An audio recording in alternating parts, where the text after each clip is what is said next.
ભરૂચ જિલ્લામાં નવા શૈક્ષણિક સત્રની શરૂઆત થતાની સાથે શાળાઓની ફરિયાદો સામે આવી રહી છે। ભરૂચની એક ઇન્ટરનેશનલ શાળામાં આરટીઆઈ હેઠળ પ્રવેશ મેળવનાર વિદ્યાર્થીઓને પંખાવાળા વર્ગખંડમાં અને તગડી ફી ભરનાર છાત્રોને વાતાનુકૂલિત વર્ગખંડમાં ભણાવવામાં આવતા હોવાની ઘટનાથી ઉહાપો મચ્યો હતો।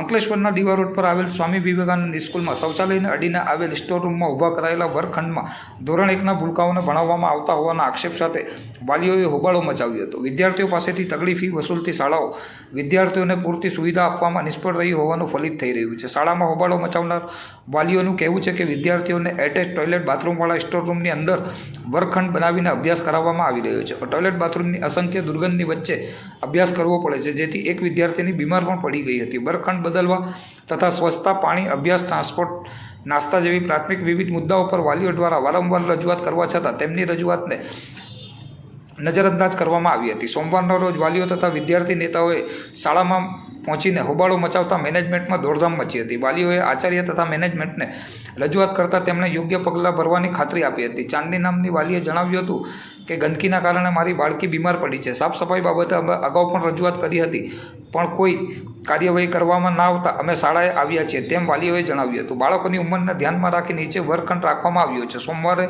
8 થી 10 જેટલા વાલીઓએ, જેમાં ટોયલેટમાં પાણી નહીં આવતા સહિતના પ્રશ્નોની રજૂઆત કરી હતી। વરસાદને કારણે વીજ પુરવઠો નહીં હોવાને કારણે પાણીની ટાંકી ભરાઈ ન હતી, જેને કારણે શુક્રવારે સવારે પાણીની સમસ્યા સર્જાઈ હતી।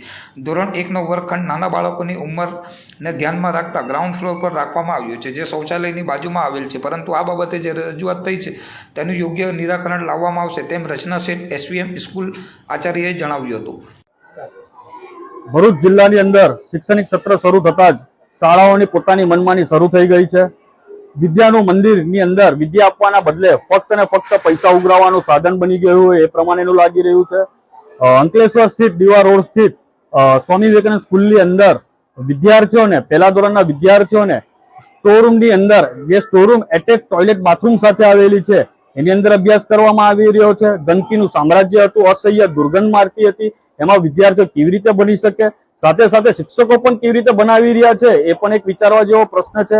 તેમજ પ્રાથમિક સુવિધાઓ, પાણીની, સ્વચ્છતાની, ગંદકીની જેવી મુદ્દાઓને લઈને વાલીઓએ વારંવાર આ સ્કૂલની અંદર મેનેજમેન્ટ સાથે રજૂઆત કરવામાં આવી, છતાં પણ નિરાકરણ ન આવતા આજરોજ સમગ્ર વાલીઓ દ્વારા ઉગ્ર રજૂઆત કરવામાં આવી છે મેનેજમેન્ટને। મેનેજમેન્ટ દ્વારા જો આનો નિકાલ કરવામાં નહીં આવે તો અહીંયા ધરણા પ્રદર્શન તેમજ ઉગ્ર વિરોધ પ્રદર્શન કરવામાં આવશે આવનારા સમયમાં।